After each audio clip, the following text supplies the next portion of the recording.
Hoje vou contar a história de uma sobrevivente extraordinária. Antes de começarmos, se você gosta de histórias reais de superação como esta, inscreva-se no canal agora mesmo para não perder nenhuma narrativa que pode transformar sua perspectiva sobre a vida. E agora, vamos à história que precisa ser contada. O corpo de Lúcia tremia descontroladamente enquanto ela observava seu reflexo no espelho rachado do banheiro da rodoviária de Barbacena. Suas mãos, ainda jovens aos 19 anos, estavam marcadas por pequenos cortes recentes. O vestido florido que usava escondia outras cicatrizes mais profundas, 9 perfurações que haviam quase tirado sua vida 3 semanas antes. Cada respiração ainda doía, como se as lâminas continuassem dentro dela. Última chamada para o ônibus com destino a Juiz de Fora, anunciou uma voz metálica pelo alto-falante.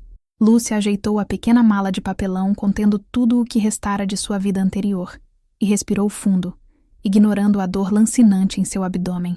Não vou morrer nesta cidade, sussurrou para si mesma, uma promessa feita durante as longas noites no hospital. Não vou dar esse gosto a eles. Enquanto caminhava para a plataforma de embarque, Lúcia sentiu os olhares.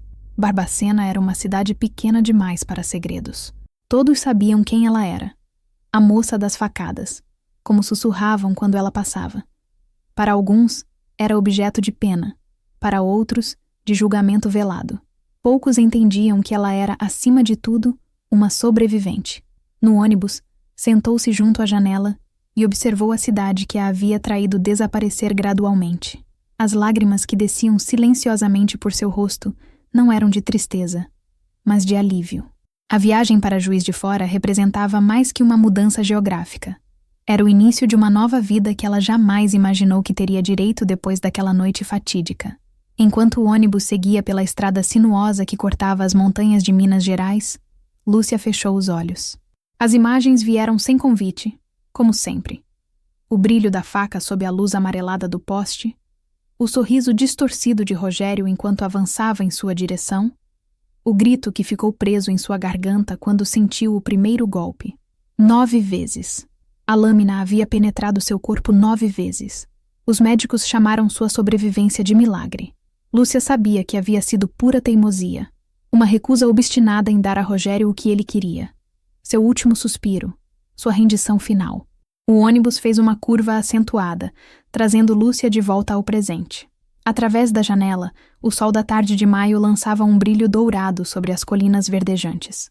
Aquela luz representava uma promessa de que, mesmo após a mais profunda escuridão, o amanhecer sempre chegaria. No bolso de seu vestido, Lúcia carregava a carta anônima que havia recebido no hospital. Não foi só com você, dizia a mensagem escrita à mão em papel de caderno. Somos 5. Podemos ajudar. Aquela carta havia sido o primeiro raio de esperança em semanas de desespero. Não estava sozinha. E talvez, juntas, pudessem fazer o que as autoridades de Barbacena se recusaram a fazer: justiça.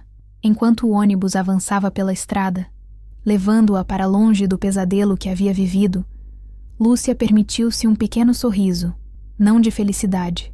Esse sentimento parecia muito distante ainda, mas de determinação. Este não seria o final de sua história. Era apenas o doloroso começo. "Senhora, deseja água?" perguntou o cobrador, oferecendo-lhe um copo plástico. Lúcia aceitou com um aceno. Suas mãos tremiam menos agora. O líquido fresco desceu por sua garganta, lembrando-a de que estava viva. Apesar de tudo, estava viva. Enquanto o ônibus seguia seu caminho, Lúcia contemplou o futuro incerto que a aguardava. Não sabia o que encontraria em Juiz de Fora, nem como reconstruiria sua vida despedaçada. Mas uma coisa era certa: cada cicatriz em seu corpo era um lembrete de sua força, não de sua fragilidade. O sol começava a se pôr no horizonte quando Lúcia adormeceu, embalada pelo movimento do ônibus. Em seus sonhos, pela primeira vez em semanas, não havia facas, nem sangue, nem o rosto de Rogério. Havia apenas uma estrada aberta e infinitas possibilidades. 3 meses antes daquela viagem de ônibus, Lúcia Moreira era apenas mais uma jovem sonhadora em Barbacena. Nascida e criada no interior de Minas Gerais, era filha de Antônio Moreira, um ferroviário respeitado, e Dona Helena, costureira de mão cheia que mantinha uma pequena clientela fiel na cidade. A família morava numa casa simples na Rua das Hortênsias, com um quintal onde Dona Helena cultivava ervas para chá e temperos para a comida caseira que preparava com carinho. Lúcia havia herdado da mãe o talento com a agulha e linha, mas sonhava com horizontes mais amplos. Aos 19 anos, trabalhava meio período na única biblioteca municipal da cidade e economizava cada centavo para realizar seu grande sonho: estudar letras na Universidade Federal de Juiz de Fora. Seus cadernos estavam sempre repletos de poemas e contos que escrevia nas horas vagas, pequenos fragmentos de mundos imaginários onde se refugiava da monotonia da vida interiorana. Alta e esguia, com cabelos castanhos que desciam em ondas suaves até o meio das costas, Lúcia tinha olhos amendoados cor de mel que pareciam mudar de tonalidade conforme a luz. Seu sorriso tímido e sua natureza gentil faziam dela uma figura querida entre os frequentadores da biblioteca, especialmente as crianças para quem organizava sessões semanais de contação de histórias. "Você tem um dom para encantar as pessoas com palavras", dizia Dona Margarida, a bibliotecária-chefe, uma senhora de 60 e poucos anos que via em Lúcia a filha que nunca teve. "Um dia esse talento vai te levar longe daqui." Naquela tarde de fevereiro, enquanto organizava a sessão de literatura brasileira, Lúcia não imaginava que sua vida estava prestes a mudar drasticamente. Foi quando ele entrou pela primeira vez na biblioteca. Rogério Mendonça, o novo engenheiro da prefeitura, recém-chegado do Rio de Janeiro para supervisionar as obras de canalização do córrego que cortava a cidade. "Boa tarde, senhorita. Procuro por livros de engenharia hidráulica", disse ele com um sorriso que não alcançava seus olhos frios. Rogério tinha 40 e poucos anos, cabelos grisalhos nas têmporas e um ar de autoridade que intimidava. Vestia-se impecavelmente em um momento em que a maioria dos homens da pequena Barbacena se contentava com roupas simples e funcionais. Sua chegada à cidade havia causado furor entre as famílias com filhas casadouras. Um homem estabelecido, bem-sucedido e, aparentemente, solteiro. "Temos uma pequena sessão técnica no segundo andar, senhor. Posso mostrar-lhe o caminho", respondeu Lúcia educadamente, sem notar como os olhos dele a percorriam de cima a baixo, calculando, avaliando. Aquele primeiro encontro, tão comum e aparentemente insignificante, marcaria o início de um pesadelo.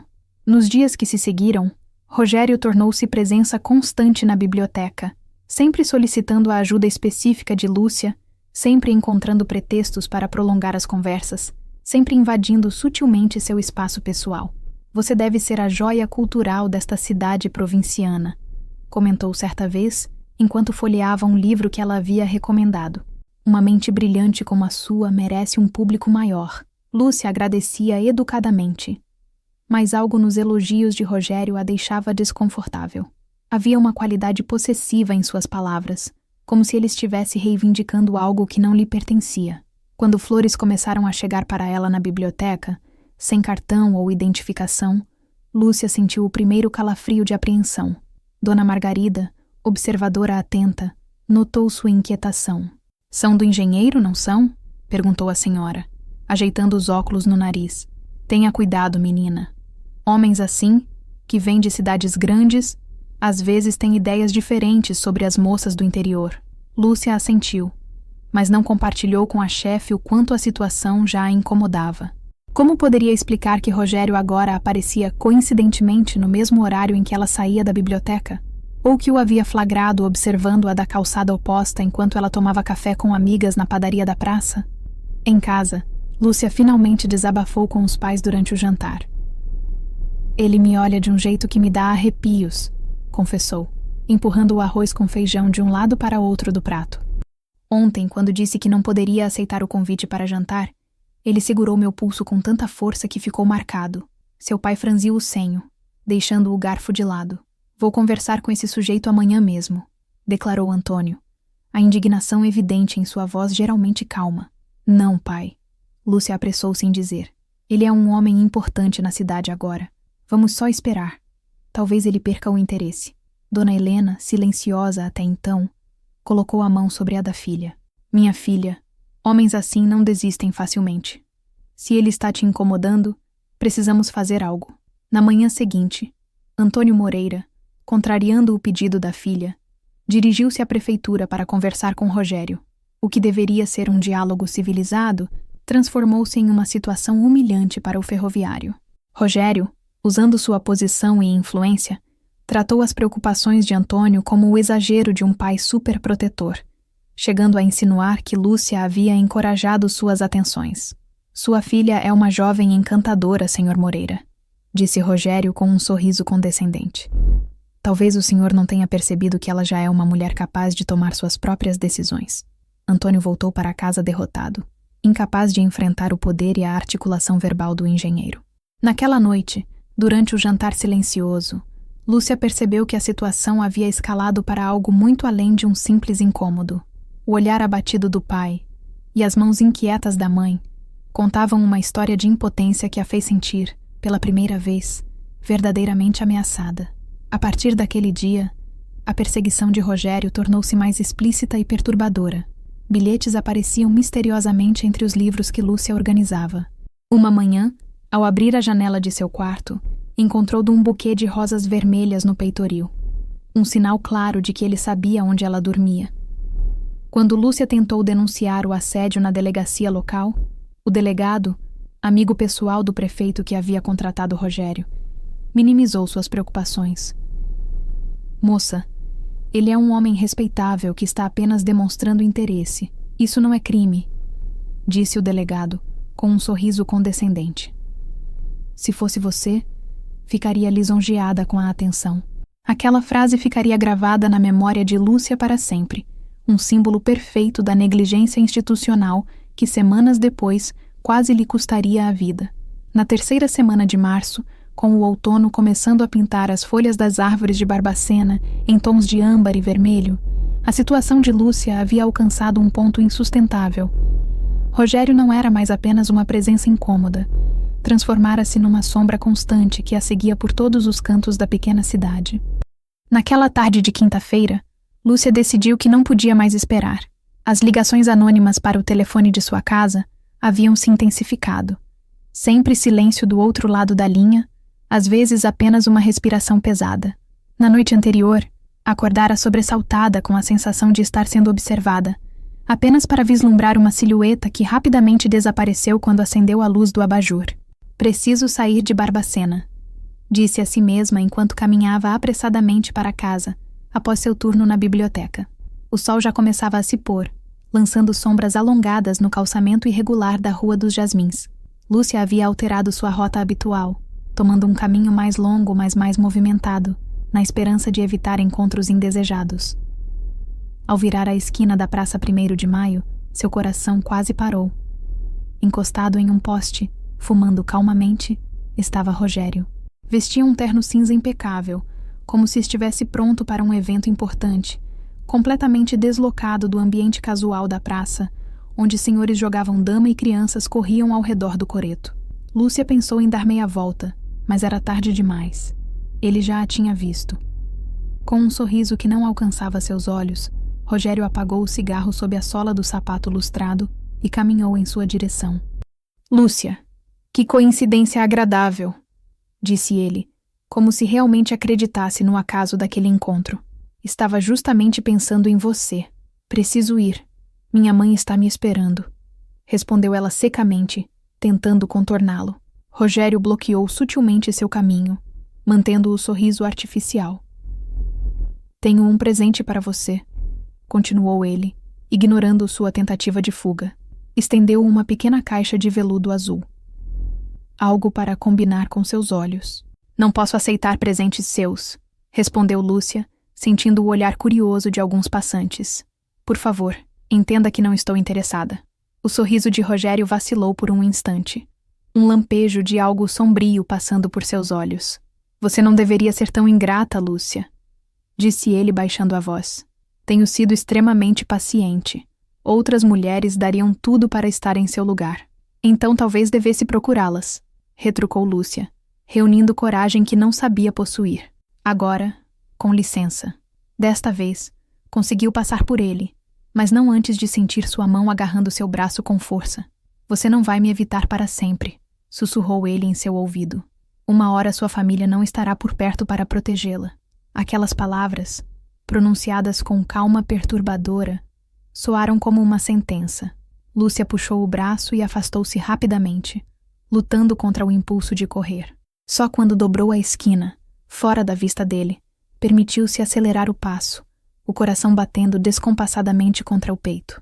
Em casa, trancou-se no quarto e finalmente deixou as lágrimas caírem. A ameaça velada de Rogério ecoava em sua mente como um presságio sombrio. Naquela noite, tomou sua decisão. Pediria demissão da biblioteca e usaria suas economias para mudar-se para Juiz de Fora mais cedo que o planejado. Abriu a gaveta da escrivaninha e retirou o envelope onde guardava o dinheiro que juntara para a faculdade. Teria que ser suficiente para recomeçar. Na manhã seguinte, apresentou-se no trabalho mais cedo que o habitual para conversar com Dona Margarida. A bibliotecária ouviu seu relato com expressão grave, os lábios comprimidos em uma linha fina de preocupação. Você está fazendo a escolha certa, minha querida, disse a senhora, segurando as mãos de Lúcia entre as suas. Este homem, há algo de profundamente errado com ele. Tenho observado como ele olha para você, como um predador espreitando sua presa. Dona Margarida abriu a gaveta de sua mesa e retirou um envelope. Tome, disse, entregando-o a Lúcia. É o pagamento deste mês, mais um pouco extra que separei para você. Não é muito, mas ajudará até você se estabelecer. Não posso aceitar, começou Lúcia, mas a bibliotecária a interrompeu com um gesto firme. Pode e vai aceitar. Considere um investimento no futuro de uma escritora promissora. As duas mulheres se abraçaram, lágrimas silenciosas escorrendo pelo rosto enrugado de Dona Margarida. Vou sentir sua falta, minha menina, mas prefiro senti-la longe e segura do que... Ela não completou a frase. Não precisava. Aquele seria o último dia de Lúcia na biblioteca. Trabalhou mecanicamente, organizando livros e atendendo usuários, já com o pensamento na viagem que faria em 2 dias. Havia decidido não contar aos pais sobre sua partida até a última hora. Conhecia bem a natureza confrontadora do pai e temia que ele fizesse algo impulsivo que pudesse piorar a situação. Ao final do expediente, despediu-se de Dona Margarida com outro abraço apertado e promessas de manter contato. O sol ainda brilhava quando saiu, inundando a praça principal com uma luz dourada que contrastava com a escuridão que sentia se aproximar. Decidiu tomar um caminho diferente para casa, passando pela igreja de Nossa Senhora da Boa Morte para acender uma vela e pedir proteção. O interior fresco e silencioso da igreja secular ofereceu um breve refúgio. Ajoelhada diante da imagem da santa, Lúcia permitiu-se um momento de paz, talvez o último que teria por algum tempo. Ao sair da igreja, o sol já se punha, lançando sombras alongadas pelas ruas de paralelepípedos. Apressou o passo, desconfortável com a escuridão crescente. Foi quando dobrou a esquina da Rua das Violetas, uma viela estreita e mal iluminada que servia como atalho para sua casa, que ouviu passos atrás de si. Não precisou virar-se para saber quem era. O perfume caro e característico de Rogério alcançou-a antes mesmo de sua voz. Soube que pediu demissão hoje, disse ele, sua voz ecoando na rua deserta. Está planejando fugir de mim, Lúcia? Ela continuou andando, acelerando o passo, ignorando o comentário. Como ele sabia? Quem havia contado a ele? Responda quando falo com você. A voz de Rogério elevou-se, perdendo a compostura pela primeira vez. Lúcia virou-se então, finalmente enfrentando-o. Sim, estou indo embora. E não há nada que você possa fazer a respeito. O rosto de Rogério contorceu-se numa expressão que ela jamais havia visto, uma mistura de raiva e algo mais primitivo, mais assustador. Isso é o que você pensa, disse ele avançando em sua direção. Foi quando Lúcia viu o brilho metálico na mão dele, a lâmina de um canivete refletindo a luz amarelada do único poste da viela. Seu corpo congelou por um instante crucial, o tempo suficiente para que ele se aproximasse demais. O primeiro golpe atingiu seu abdômen, uma dor aguda e surpreendente que a fez arfar. O segundo veio logo em seguida, e então Lúcia perdeu a conta enquanto tentava desesperadamente se defender, suas mãos levantadas em uma barreira inútil contra o metal que rasgava sua carne repetidamente. Quando finalmente caiu sobre os paralelepípedos frios, Lúcia viu Rogério se afastar calmamente, guardando o canivete ensanguentado no bolso do paletó impecável.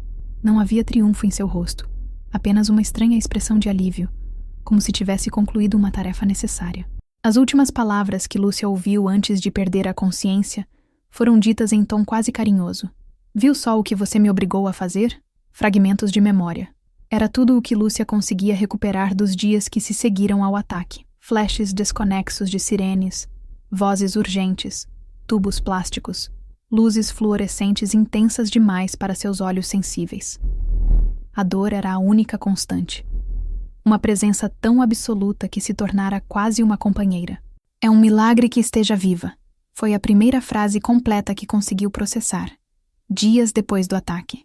Um médico de meia-idade com olheiras profundas e um estetoscópio pendendo do pescoço observava-a com uma expressão que misturava admiração e pena. 9 perfurações. 2 atingiram órgãos vitais. A senhora tem uma força de vontade extraordinária, dona Lúcia. Aos poucos, a realidade foi voltando.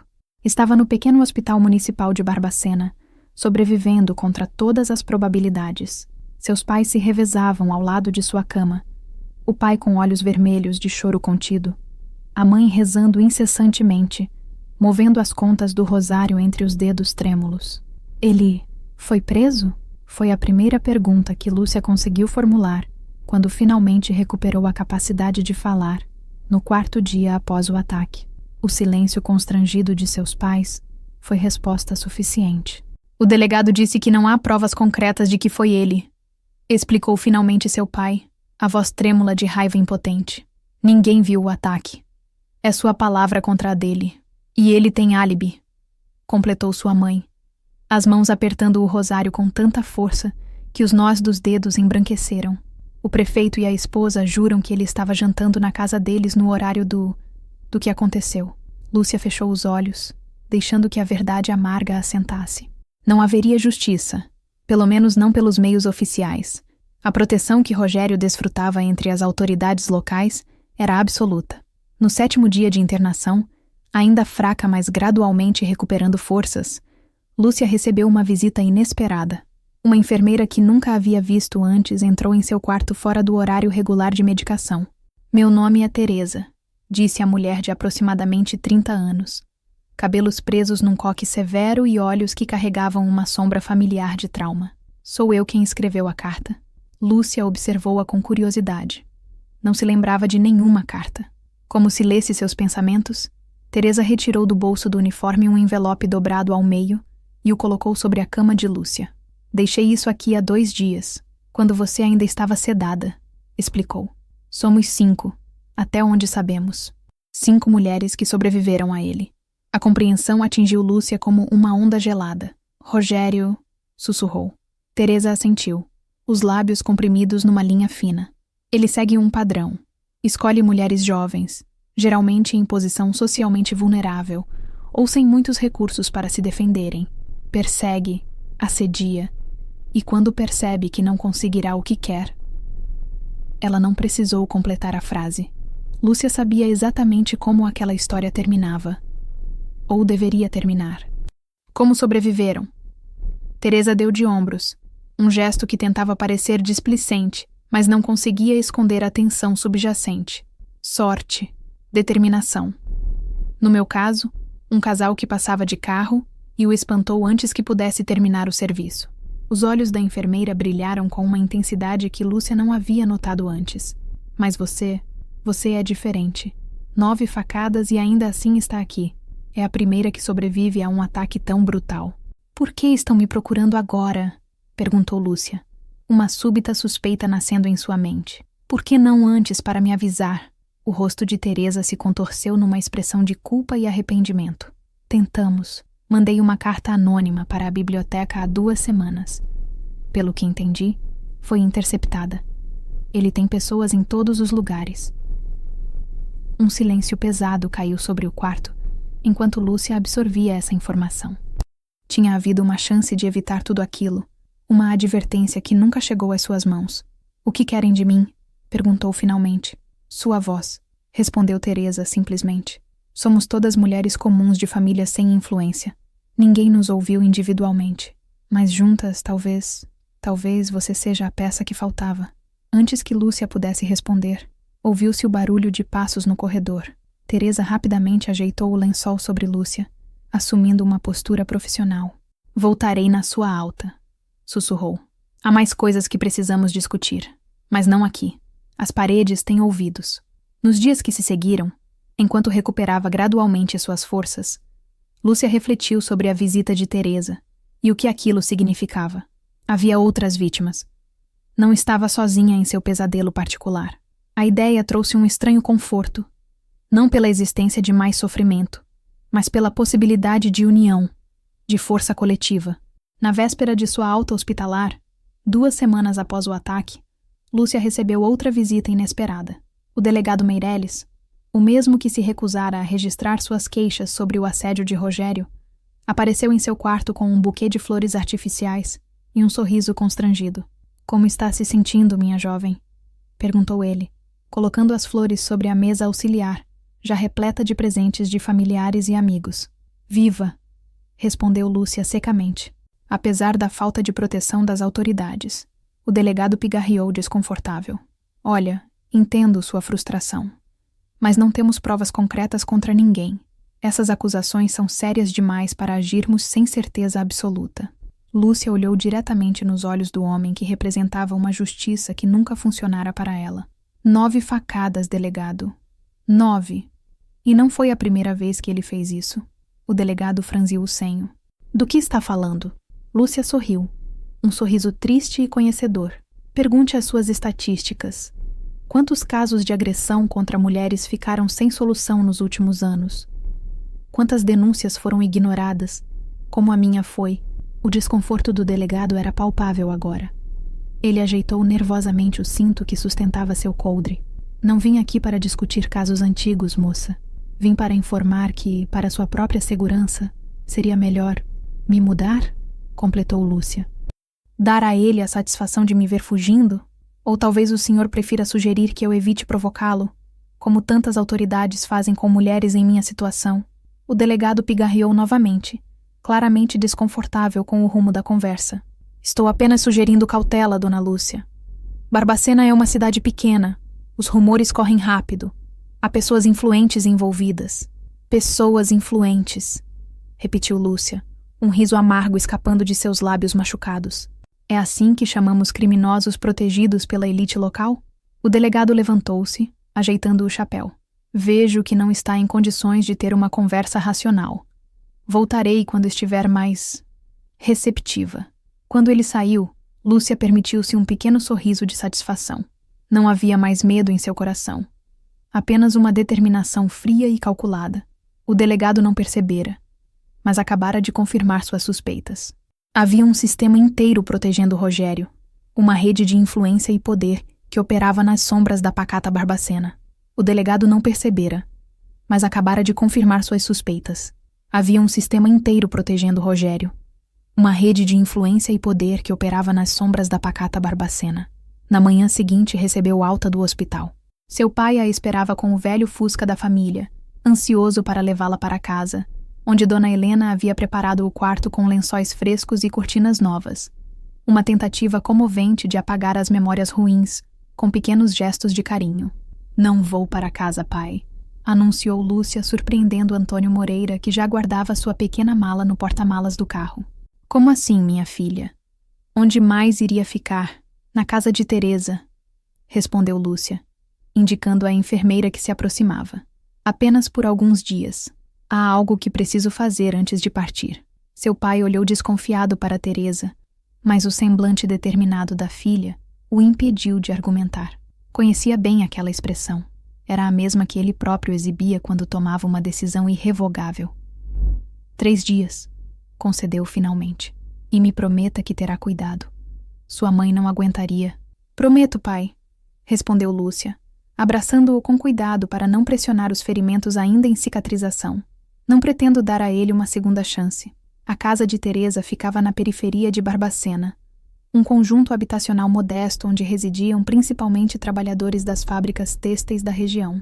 O pequeno apartamento no 2º andar tinha apenas um quarto, sala e cozinha conjugadas, e um banheiro minúsculo, mas para Lúcia representava um santuário. "As outras chegarão ao anoitecer", explicou Teresa enquanto preparava um chá de camomila para ambas. "Melhor não nos reunirmos durante o dia. Levantaria suspeitas." Lúcia assentiu, compreendendo a necessidade de discrição. Sentou-se cuidadosamente à mesa da cozinha, cada movimento ainda provocando dores agudas nos pontos em cicatrização. Como o conheceu?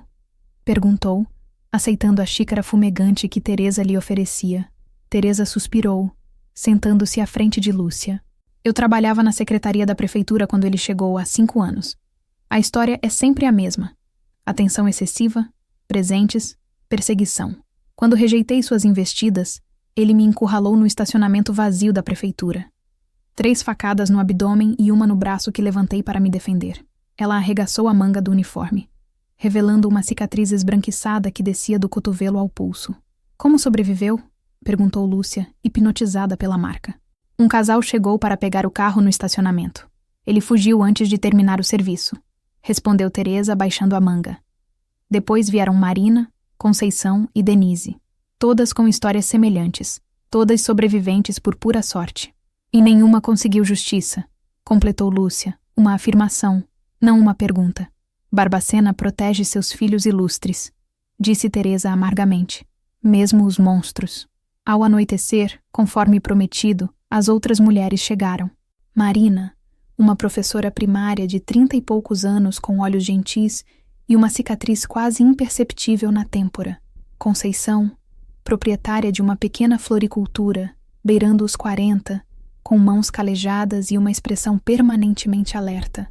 E Denise, a mais jovem além de Lúcia, uma garçonete de 23 anos que mancava levemente de uma perna, resultado de uma tentativa de fuga durante o ataque que sofrera. Sentadas em círculo na pequena sala iluminada apenas por uma luminária de chão, as 5 mulheres compartilharam suas histórias.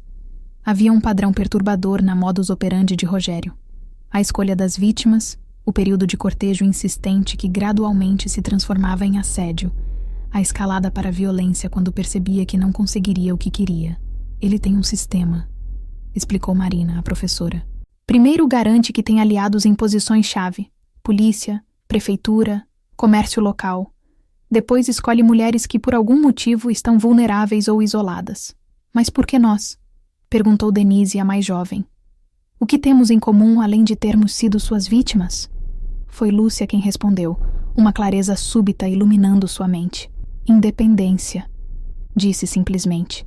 Todas nós, de alguma forma, representamos mulheres que estavam construindo suas próprias vidas, fazendo escolhas próprias, sem depender de figura masculina alguma. Um silêncio pensativo seguiu-se às suas palavras, cada mulher refletindo sobre a verdade que continham. O que faremos? Perguntou finalmente Conceição, a florista. Já tentamos denúncias formais, já tentamos alertar outras mulheres. Nada funciona nessa cidade. Lúcia olhou para cada uma delas, sentindo uma determinação crescer dentro de si, uma força diferente da raiva ou do medo que a consumira nas últimas semanas. Vamos fazer o que ele menos espera, declarou. Vamos expô-lo publicamente todas juntas, de uma forma que nem mesmo seus protetores poderão ignorar. E assim, naquela noite, na pequena sala do apartamento de Teresa, 5 mulheres marcadas pelo mesmo homem traçaram um plano que mudaria para sempre, não apenas suas vidas, mas a dinâmica de poder da pequena Barbacena. O plano era simples em sua concepção, mas arriscado em sua execução. No domingo seguinte, haveria a tradicional missa das 10 na igreja matriz de Nossa Senhora da Piedade, evento que reunia toda a elite local, incluindo o prefeito e, inevitavelmente, Rogério Mendonça, que cultivava cuidadosamente sua imagem de cidadão exemplar. Ele estará lá, na primeira fileira, como sempre, confirmou Marina, que frequentava a mesma igreja, ao lado do prefeito e da primeira-dama, como um filho adotivo da cidade. Lúcia assentiu, imaginando a cena. Era o cenário perfeito para o que planejavam. Um confronto público em um local onde a reputação e as aparências eram tudo. Precisaremos de provas, lembrou Teresa, sempre prática. Palavras não serão suficientes contra alguém com tantos protetores. Tenho isso, disse Conceição, retirando da bolsa um pequeno diário encadernado em couro. Anotei cada incidente, cada ameaça com datas e horários. Tenho até testemunhas para alguns episódios. E eu tenho as fotos dos meus ferimentos originais, acrescentou Marina. O médico que me atendeu na emergência tirou registros antes de suturar. Consegui cópias. Uma a uma, As mulheres revelaram pequenas peças de evidência que haviam guardado, prova de sua desconfiança no sistema, mas também de sua esperança persistente por justiça. Isso bastará? Perguntou Denise, a dúvida evidente em sua voz jovem. Lúcia refletiu por um momento, acariciando distraidamente o abdômen onde os pontos ainda puxavam sua pele. Não é apenas sobre provas materiais, respondeu finalmente. É sobre o poder do testemunho coletivo. Uma mulher pode ser ignorada, 2 podem ser consideradas coincidência, mas 5 de nós juntas, em público, criando um momento que ninguém naquela igreja poderá ignorar ou esquecer. Ela deixou a frase inacabada, mas todas entenderam o que queria dizer. Haveria um poder naquela confrontação pública que transcenderia meras evidências físicas, o poder da verdade exposta à luz do dia, depois de anos escondida nas sombras. Nos 3 dias que se seguiram, prepararam-se meticulosamente. Cada mulher tinha seu papel no plano. Marina, como frequentadora regular da igreja, garantiria que todas tivessem acesso ao edifício no momento certo. Teresa organizaria as evidências físicas. Conceição, com seu talento para palavras, prepararia um breve mas contundente discurso. Denise, a mais jovem e menos conhecida na cidade, ficaria posicionada na porta para impedir qualquer tentativa de Rogério escapar discretamente. E Lúcia, ainda com os ferimentos recentes, seria o centro da confrontação, o exemplo vivo e inegável da brutalidade que ele era capaz. Na noite de sábado, véspera do grande dia, Lúcia retornou brevemente à casa dos pais. Precisava tranquilizá-los e, mais importante, despedir-se adequadamente. Sabia que, independentemente do resultado da manhã seguinte, não poderia permanecer em Barbacena. Vai fazer algo perigoso, não vai? Perguntou Dona Helena enquanto servia o jantar, seus olhos perscrutando o rosto da filha com aquela intuição materna que nada podia enganar. Lúcia hesitou apenas por um momento antes de assentir. Nunca mentira para a mãe, e não começaria agora. É necessário, respondeu simplesmente, para que eu possa seguir em frente, para que outras não passem pelo que passei. Antônio Moreira, que ouvira a conversa da cabeceira da mesa, pigarreou para disfarçar a emoção. Seja lá o que for, queremos estar ao seu lado, declarou com firmeza. Você não precisa enfrentar isso sozinha. Lúcia sorriu, sentindo lágrimas se formarem no canto dos olhos. Não estou sozinha, pai. E amanhã o senhor entenderá. O domingo amanheceu com um céu peculiarmente azul para um dia de outono em Barbacena.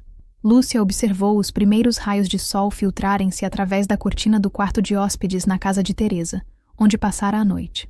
Não havia dormido muito.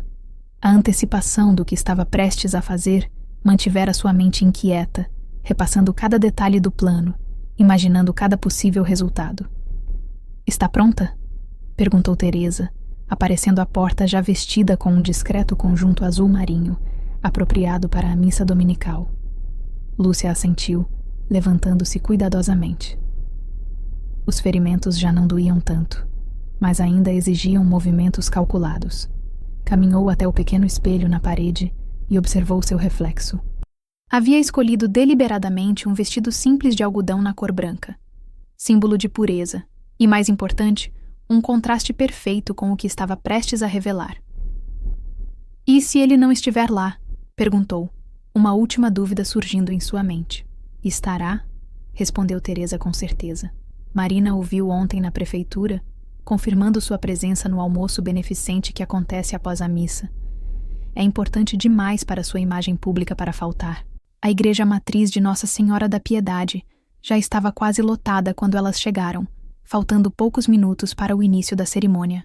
Conforme combinado, Denise já estava posicionada discretamente próxima à porta lateral, enquanto Marina reservara lugares estrategicamente localizados no meio da igreja, próximos o suficiente para que todos pudessem ver o que aconteceria, mas não tão perto da primeira fileira que pudessem ser impedidas antes de agir. Lúcia sentiu olhares quando caminhou pelo corredor central. Barbacena inteira sabia o que havia acontecido com ela, mesmo que os detalhes oficiais indicassem apenas um ataque por pessoa desconhecida. Os sussurros a seguiam como uma sombra. A mistura de curiosidade mórbida e pena que transformava sua tragédia pessoal em entretenimento dominical para os cidadãos entediados da pequena cidade. Ele está aqui, sussurrou Conceição, quando Lúcia sentou-se ao seu lado. Primeira fileira, ao lado do prefeito, como sempre. Lúcia não precisou virar-se para confirmar. Podia sentir a presença de Rogério como uma mancha escura na periferia de sua consciência. Por um momento, sentiu um calafrio de medo percorrer sua espinha. O trauma físico ainda estava fresco demais, as lembranças vívidas demais. Respirou fundo, tentando acalmar seu coração acelerado. Estamos juntas, lembrou Teresa, sentada do outro lado, percebendo sua agitação. Todas nós. A missa começou como qualquer outra de domingo. Os mesmos rituais, os mesmos cantos, as mesmas leituras que embalavam a rotina espiritual da cidade há gerações. Lúcia observou com distanciamento, sua mente focada no momento que se aproximava. Haviam combinado agir no final da cerimônia, durante os avisos paroquiais, quando o padre Antunes tradicionalmente abria espaço para comunicados da comunidade. Quando o momento finalmente chegou, Lúcia sentiu uma calma estranha substituir a ansiedade que a consumira durante toda a manhã. Era a serenidade de quem finalmente enfrenta o inevitável, de quem escolhe o terreno da batalha decisiva. E, por fim, alguém da comunidade gostaria de fazer algum comunicado? A voz do padre Antunes ecoou pela nave da igreja. Esse era o sinal. Lúcia levantou-se, sentindo as costuras em seu abdômen protestarem com o movimento súbito. As outras 4 mulheres se levantaram simultaneamente, formando uma linha improvisada no corredor central. Um murmúrio de surpresa percorreu a congregação. Eu gostaria de falar, padre, disse Lúcia, sua voz clara e firme, surpreendendo até a si mesma com sua estabilidade. O padre Antunes, um homem idoso, acostumado à previsibilidade de suas missas dominicais, pareceu momentaneamente desconcertado. Seus olhos moveram-se rapidamente para a primeira fileira, onde o prefeito e outras autoridades pareciam igualmente surpresos. Claro, minha filha, respondeu finalmente, mais por força do hábito do que por decisão consciente. Seja breve, por favor. Lúcia caminhou lentamente até o altar, as 4 mulheres seguindo-a em formação silenciosa. Podia sentir o peso de centenas de olhares, mas apenas um importava, o de Rogério Mendonça, que agora se ajeitava desconfortavelmente em seu assento, percebendo que algo incomum estava prestes a acontecer. Meu nome é Lúcia Moreira, começou ela, posicionando-se de frente para a congregação. Muitos de vocês já me conhecem ou pensam que conhecem. Há 3 semanas fui atacada em uma rua desta cidade, esfaqueada 9 vezes. Um murmúrio percorreu a igreja. Aquilo já era de conhecimento público, mas ouvi-lo declarado tão abertamente, no ambiente sagrado da igreja, causava desconforto visível. O que não é de conhecimento público é o nome do meu agressor, continuou Lúcia, sua voz ganhando força.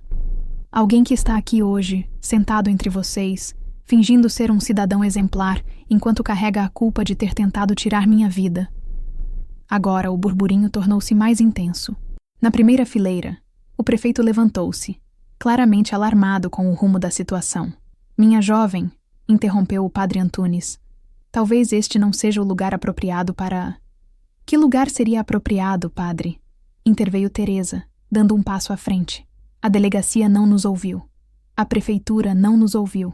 A imprensa local não nos ouviu. Onde mais poderíamos buscar justiça senão na casa de Deus? Um silêncio carregado seguiu-se às suas palavras. O prefeito, que havia começado a se mover em direção ao altar, deteve-se, consciente dos olhares agora voltados para ele. Não estou aqui apenas por mim, retomou Lúcia, sua voz ecoando pela igreja silenciosa. Estou aqui por cada uma dessas mulheres ao meu lado, porque antes de mim veio Teresa. Teresa deu um passo à frente, erguendo a manga para revelar sua cicatriz. E antes de Teresa, veio Marina. Marina avançou, retirando do bolso uma fotografia que ergueu para que todos vissem. A imagem brutal de seu rosto ferido, tirada na emergência do hospital. E antes de Marina, Conceição. Conceição mostrou seu diário, as páginas amareladas repletas de registros meticulosos. E antes de Conceição, Denise. A mais jovem delas mancou visivelmente ao dar um passo à frente. Um lembrete visual de seu encontro com a violência. 5 mulheres, continuou Lúcia, olhando diretamente para onde Rogério estava sentado, agora visivelmente pálido. 5 histórias idênticas. 5 ataques brutais cometidos pelo mesmo homem. Um homem que esta cidade escolheu proteger em vez de suas filhas. Isso é um absurdo! A voz de Rogério finalmente se elevou, quebrando seu silêncio. Ele levantou-se, ajeitando nervosamente a gravata. Padre, não pode permitir essas acusações infundadas em plena missa. Infundadas? Repetiu Lúcia, um sorriso triste nos lábios. Com um movimento deliberado, começou a desabotoar os primeiros botões de seu vestido branco. Um ofego coletivo percorreu a igreja quando ela revelou parcialmente o tórax e o abdômen, onde as cicatrizes recentes, algumas ainda com pontos, formavam um mapa grotesco de violência. Estas são as marcas deixadas por Rogério Mendonça, declarou, sua voz agora carregada de uma emoção contida. 9 facadas, 9 tentativas de silenciar uma mulher que ousou dizer não. O caos instalou-se na igreja. Vozes exaltadas, pessoas levantando-se e o padre Antunes tentando inutilmente restaurar a ordem. No meio da confusão, Rogério tentou dirigir-se à saída lateral apenas para encontrar Denise firmemente posicionada, bloqueando seu caminho. Não desta vez, disse ela, alto o suficiente para que os próximos ouvissem. Não vai fugir como fez depois de me atacar. As portas principais da igreja abriram-se repentinamente, revelando 2 figuras inesperadas. O pai de Lúcia, Antônio Moreira, e ao seu lado, o delegado Meireles, com expressão grave. Rogério Mendonça, anunciou o delegado, sua voz cortando o tumulto como uma faca. Está detido para averiguações sobre múltiplas acusações de tentativa de homicídio. O silêncio retornou à igreja. Todos os olhares agora divididos entre Rogério, cujo rosto havia perdido toda a cor, e o delegado, cuja presença ali representava uma reviravolta surpreendente. Mais tarde, Lúcia descobriria que seu pai, inspirado pela determinação da filha, havia procurado o delegado na noite anterior, apresentando-lhe não apenas o plano das mulheres, mas também evidências adicionais que havia coletado por conta própria. Testemunhas que antes haviam se calado por medo e que agora, sabendo que não estariam sozinhas, dispuseram-se a falar. Enquanto observava o delegado conduzir um Rogério visivelmente abalado para fora da igreja, Lúcia sentiu uma mistura complexa de emoções. Alívio, exaustão, um princípio de justiça que não compensava o trauma sofrido, mas oferecia pelo menos a possibilidade de cicatrização. As 5 mulheres permaneceram unidas no altar, mãos dadas em um símbolo silencioso de solidariedade e resistência. A congregação, após o choque inicial, dividiu-se em reações diversas. Alguns expressavam apoio com aplausos contidos. Outros mostravam desaprovação pelo método escolhido para a denúncia. Muitos simplesmente observavam em silêncio chocado. O prefeito, visivelmente constrangido, aproximou-se delas com uma expressão que tentava equilibrar solidariedade com o embaraço político da situação. Senhoras, lamento profundamente pelo que passaram, começou ele, escolhendo cuidadosamente as palavras. Asseguro que a prefeitura dará todo o apoio necessário para... Onde estava esse apoio quando denunciamos pela primeira vez? Interrompeu Teresa, sua voz calma, mas cortante. Quando procuramos as autoridades e fomos ignoradas. O prefeito não tinha resposta. Ninguém tinha. Lúcia olhou para a igreja agora empolvorosa, para os rostos conhecidos de uma cidade que havia falhado com ela e com tantas outras. Não sentia triunfo ou satisfação. Apenas uma exaustão profunda e a certeza de que, independente do desfecho judicial que se seguiria, não poderia permanecer ali. Acabou, sussurrou Conceição ao seu lado, apertando sua mão. Finalmente acabou. Mas Lúcia sabia que não era bem assim. Para ela, para todas elas, aquilo não era um fim. Era apenas o doloroso começo de um longo processo de reconstrução. Juiz de Fora recebeu Lúcia com a indiferença afetuosa das cidades grandes. Um anonimato que, após os eventos em Barbacena, sentia-se como um abraço protetor. Aqui, ninguém a conhecia como a moça das facadas. Era apenas mais uma jovem mineira tentando reconstruir sua vida, um rosto entre tantos outros na multidão apressada.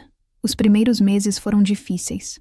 Hospedada na pequena república estudantil que uma amiga da biblioteca havia conseguido para ela, Lúcia dividia um quarto minúsculo com 3 outras moças, todas estudantes da Universidade Federal. O dinheiro economizado para a faculdade agora precisava sustentar sua sobrevivência básica enquanto procurava emprego. As cicatrizes físicas gradualmente se fechavam, mas os pesadelos persistiam. Acordava frequentemente no meio da noite, sufocando um grito, o corpo coberto de suor frio, a sensação fantasma da lâmina penetrando sua carne ainda vívida demais para ignorar. Você deveria conversar com alguém, sugeriu Patrícia, uma de suas colegas de quarto, estudante de psicologia, depois de testemunhar uma de suas noites inquietas. A universidade tem um programa de atendimento psicológico gratuito para a comunidade. Lúcia inicialmente resistiu à ideia.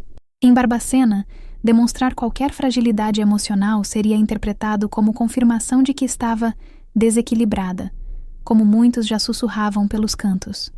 Mas aqui, no anonimato da cidade grande, talvez pudesse permitir-se a vulnerabilidade necessária para curar não apenas o corpo, mas também a alma.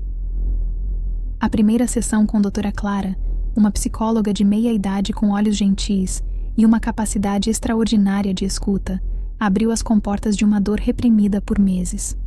Não é apenas o ataque em si, confessou Lúcia, após várias sessões. É a sensação de que minha vida foi interrompida, redirecionada por alguém que decidiu que tinha esse direito sobre mim. E agora, qual direção você escolhe para a sua vida? Perguntou Doutora Clara, com aquela suavidade que sempre marcava suas intervenções mais profundas.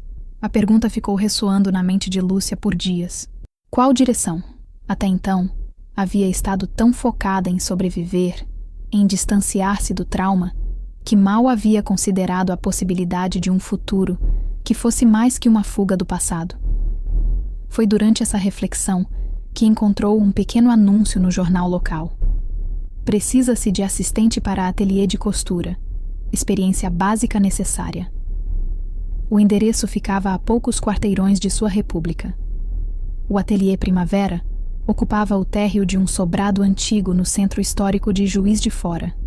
Quando Lúcia empurrou a porta, fazendo soar um sininho delicado, foi recebida por uma explosão de cores e texturas, tecidos das mais diversas estampas e qualidades, organizados em prateleiras que iam do chão ao teto. Um momento, anunciou uma voz masculina vinda dos fundos da loja. Segundos depois, surgiu Emerson Campos, um homem alto, de aproximadamente 35 anos, cabelos crespos curtos com fios grisalhos prematuros nas têmporas, óculos de armação grossa e um sorriso que imediatamente colocava qualquer pessoa à vontade. Em que posso ajudá-la? Perguntou, ajeitando a fita métrica que trazia pendurada no pescoço. Vim sobre o anúncio, respondeu Lúcia, estendendo o recorte de jornal ligeiramente amassado. Para a vaga de assistente. O olhar de Emerson percorreu-a brevemente, não de forma invasiva ou avaliadora como tantas vezes havia experimentado, mas com uma curiosidade genuína e profissional. Tem experiência com costura? Minha mãe é costureira, respondeu Lúcia. Aprendi com ela desde criança.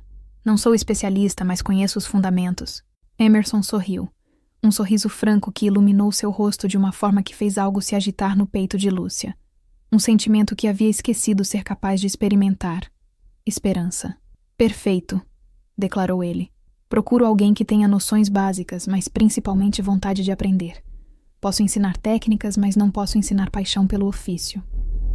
A conversa fluiu com surpreendente facilidade. Emerson explicou que havia herdado o ateliê de sua tia, que o criara após a morte prematura de seus pais. Especializava-se em roupas sob medida, principalmente para teatro e eventos especiais. O trabalho de assistente envolveria desde atendimento a clientes até aprendizado gradual das técnicas mais complexas de costura. Quando pode começar? Perguntou finalmente. Amanhã mesmo, respondeu Lúcia sem hesitação. Foi assim, com essa simplicidade inesperada, que Lúcia encontrou não apenas um emprego, mas o começo de um novo caminho. O ateliê Primavera tornou-se rapidamente mais que um local de trabalho. Era um santuário, um espaço onde podia mergulhar completamente em algo criativo e construtivo, deixando o passado momentaneamente suspenso entre retalhos coloridos e linhas de costura. Emerson provou-se um mentor paciente e generoso. Nunca perguntou sobre as cicatrizes que ocasionalmente ficavam visíveis quando Lúcia arregaçava as mangas para trabalhar em peças mais delicadas.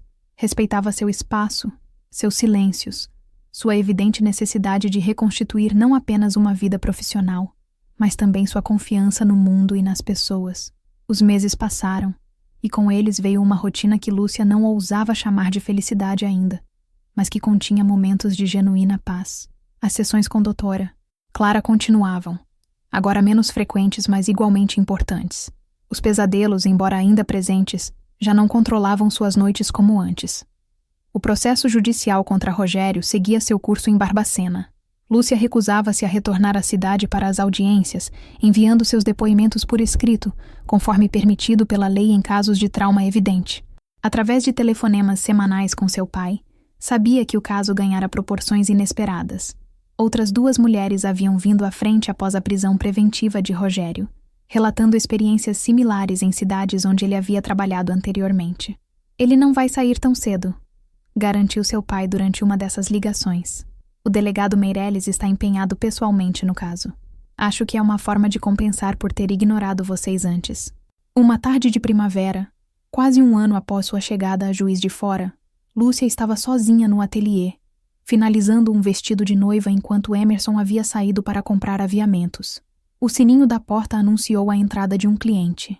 "Um momento, por favor", chamou ela, prendendo um alfinete entre os lábios enquanto ajustava a barra do vestido no manequim. "Não tenho pressa", respondeu uma voz familiar. Lúcia virou-se surpresa para encontrar Teresa parada na entrada da loja, um sorriso tímido nos lábios. "Teresa!", exclamou, correndo para abraçar a amiga. "Como me encontrou?" "Seu pai?", respondeu simplesmente a enfermeira. "Vim para um congresso de enfermagem na universidade e pensei em fazer uma visita." Sentadas no pequeno espaço de café que Emerson mantinha para clientes no fundo da loja, as 2 mulheres atualizaram-se sobre os acontecimentos do último ano. Teresa havia deixado Barbacena também, conseguindo transferência para um hospital em Belo Horizonte. Na 3ª semana de março, com o outono começando a pintar as folhas das árvores de Juiz de Fora em tons de âmbar e vermelho, Lúcia completava 1 ano longe de Barbacena. O ateliê Primavera havia se tornado seu refúgio, e Emerson, mais que um mentor, transformara-se em um amigo querido. Sentadas no pequeno espaço de café que Emerson mantinha para clientes no fundo da loja, Lúcia e Teresa atualizaram-se sobre os acontecimentos do último ano. Teresa havia deixado Barbacena também, conseguindo transferência para um hospital em Belo Horizonte. Marina e Conceição permaneciam na cidade, mais por necessidade que por escolha, agora engajadas em um grupo de apoio a mulheres vítimas de violência que haviam fundado juntas. "E Denise?", perguntou Lúcia, servindo mais café para ambas. "Conseguiu uma bolsa para estudar direito em São Paulo", respondeu Teresa com um sorriso orgulhoso. "Disse que quer se especializar em direitos das mulheres, que nós inspiramos ela." Lúcia sorriu, sentindo uma onda de emoção que não era mais apenas dor. Havia também orgulho ali, e um sentido de propósito que emergia lentamente das cinzas de seu trauma. "E o julgamento?", perguntou, finalmente abordando o assunto que pairava entre elas. Teresa suspirou, colocando a xícara sobre a mesa. "Será no próximo mês. Todas nós testemunharemos. Seu depoimento por escrito foi aceito, mas..." Ela hesitou, olhando diretamente nos olhos de Lúcia. "Seria muito mais impactante se você estivesse lá, pessoalmente." Lúcia sentiu o familiar aperto no peito, a sensação de sufocamento que ainda a acometia quando pensava em retornar a Barbacena, em enfrentar novamente os olhares, os sussurros e, principalmente, em estar no mesmo ambiente que Rogério. "Não sei se consigo", confessou, a voz quase um sussurro. "Ninguém te julgaria se não fosse", assegurou Teresa, cobrindo a mão de Lúcia com a sua. "Você já fez mais que sua parte. Só pensei que talvez fosse importante para sua própria cura." Aquela noite, após o fechamento do ateliê, Lúcia caminhou sem rumo pelas ruas de Juiz de Fora, a conversa com Teresa ecoando em sua mente. A cidade já não lhe parecia estranha. Havia encontrado seu lugar ali, construído uma nova rotina, até mesmo feito amizades.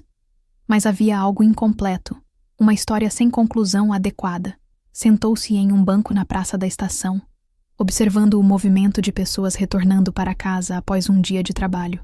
Famílias, casais, estudantes, todos seguindo com suas vidas, carregando suas próprias histórias, suas próprias cicatrizes invisíveis.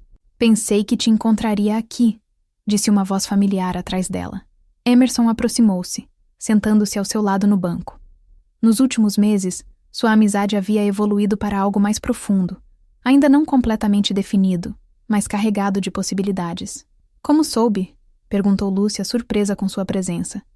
Você sempre vem aqui quando precisa pensar, respondeu ele simplesmente. Teresa me contou sobre o julgamento. Lúcia assentiu, olhando para as próprias mãos. Não sei se tenho coragem de voltar, de enfrentá-lo novamente. Emerson ficou em silêncio por um momento, respeitando seu processo. Sabe o que aprendi fazendo roupas todos esses anos? Disse finalmente, que às vezes, para criar algo novo e belo, precisamos primeiro descoser o que não serve mais, enfrentar os remendos mal feitos, os pontos frouxos. Ele pegou suavemente a mão de Lúcia, um gesto que havia se tornado natural entre eles. Não posso dizer o que é certo para você. Só sei que, seja qual for sua decisão, não estará sozinha. Naquela noite, deitada em sua cama na República Estudantil, Lúcia tomou sua decisão.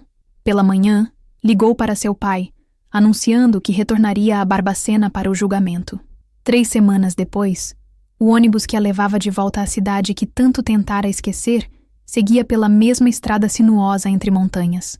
Desta vez, porém, Lúcia não viajava sozinha.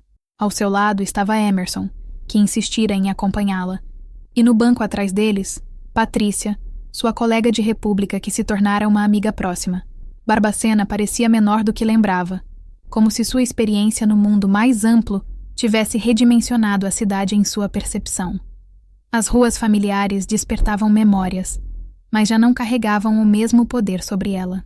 A casa de seus pais estava exatamente como lembrava. O jardim de Dona Helena ainda mais florido, como se cada planta representasse uma prece silenciosa pelo retorno da filha. O abraço apertado de seu pai, as lágrimas contidas de sua mãe, a mesa posta com todos seus pratos favoritos.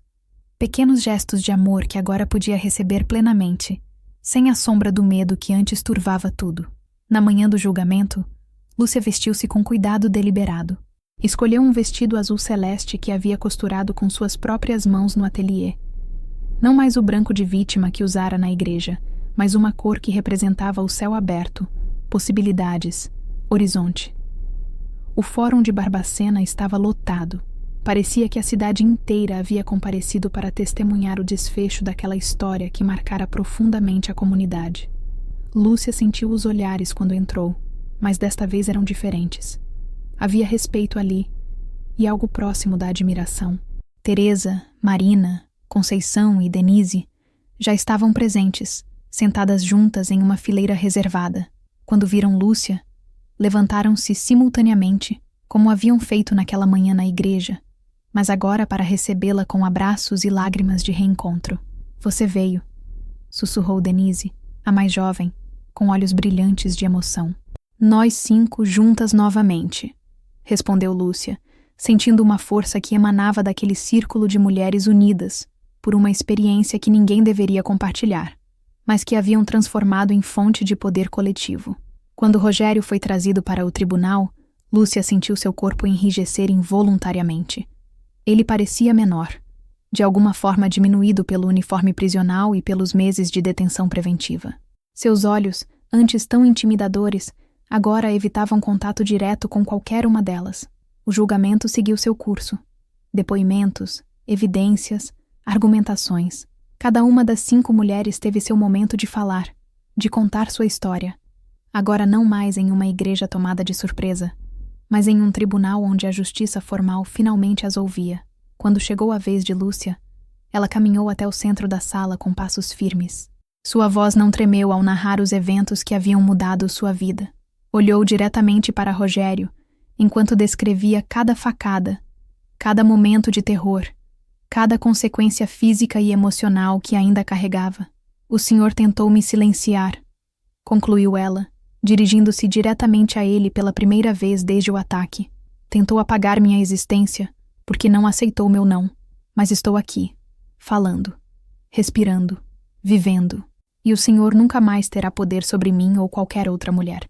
Ao final de 3 dias de julgamento, o veredicto foi anunciado. Culpado de todas as acusações. A sentença: 22 anos de prisão, sem direito a regime semiaberto nos primeiros 15 anos. Enquanto Rogério era retirado da sala, Lúcia observou-o partir sem emoção aparente. Não havia alegria ou satisfação em ver um ser humano condenado ao cárcere, apenas a sensação de que um ciclo se fechava, de que a justiça, tão tardia e imperfeita, finalmente se manifestava. Na saída do fórum, uma jovem de aproximadamente 17 anos aproximou-se timidamente do grupo. "Vocês não me conhecem", disse ela, olhando nervosamente para os próprios pés. "Mas queria agradecer. Ele tinha começado a me seguir também. Depois do que vocês fizeram na igreja, parou. Vocês me salvaram sem nem saber." Lúcia sentiu lágrimas silenciosas escorrerem por seu rosto. Não de dor desta vez, mas de uma compreensão profunda do significado de tudo que haviam passado. Não era apenas sobre punição ou vingança. Era sobre interromper um ciclo, sobre proteger outras que viriam depois. Naquela noite, as 5 mulheres reuniram-se na casa dos pais de Lúcia para uma ceia preparada com carinho por Dona Helena. Havia uma atmosfera quase solene no ar, como se estivessem celebrando não apenas o fim de um capítulo doloroso, mas também o início de algo novo. "O que faremos agora?" perguntou Denise, a pergunta que pairava na mente de todas. Foi Conceição, sempre a mais prática, quem respondeu: "Continuaremos. O grupo de apoio em Barbacena já está ajudando dezenas de mulheres. Teresa está organizando algo similar em Belo Horizonte. Você está estudando direito para mudar o sistema por dentro. E Lúcia?" Todos os olhares voltaram-se para ela, expectantes. "Estou pensando em abrir meu próprio ateliê", revelou Lúcia, verbalizando pela primeira vez um sonho que vinha cultivando silenciosamente.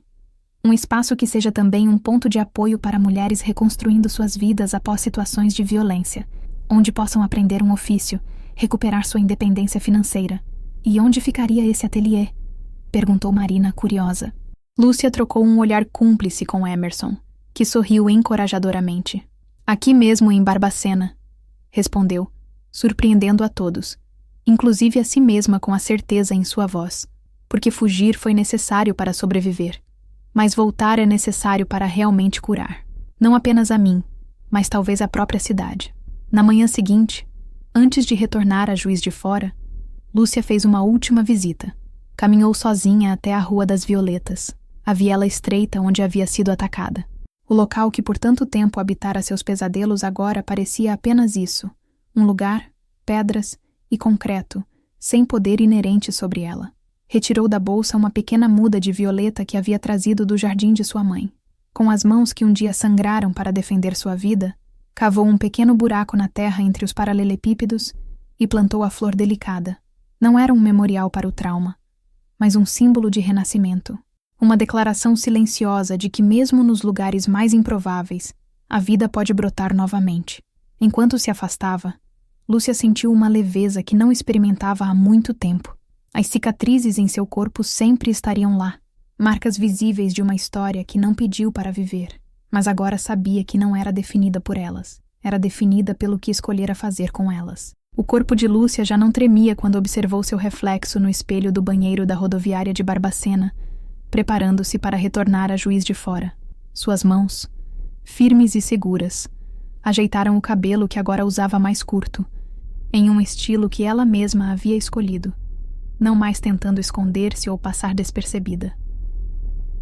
"Última chamada para o ônibus com destino a Juiz de Fora", anunciou uma voz familiar pelo alto-falante.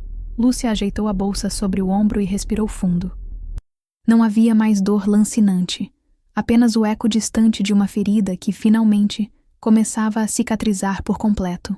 "Estou pronta", disse para Emerson, que a esperava na porta. E estava, não apenas para entrar em um ônibus, mas para continuar escrevendo sua própria história, uma página de cada vez. Se esta história tocou seu coração de alguma forma, não deixe de se inscrever no canal, deixar seu like e compartilhar seus pensamentos nos comentários. Sua participação é o que nos motiva a continuar compartilhando histórias que inspiram e transformam vidas. Até a próxima jornada que faremos juntos.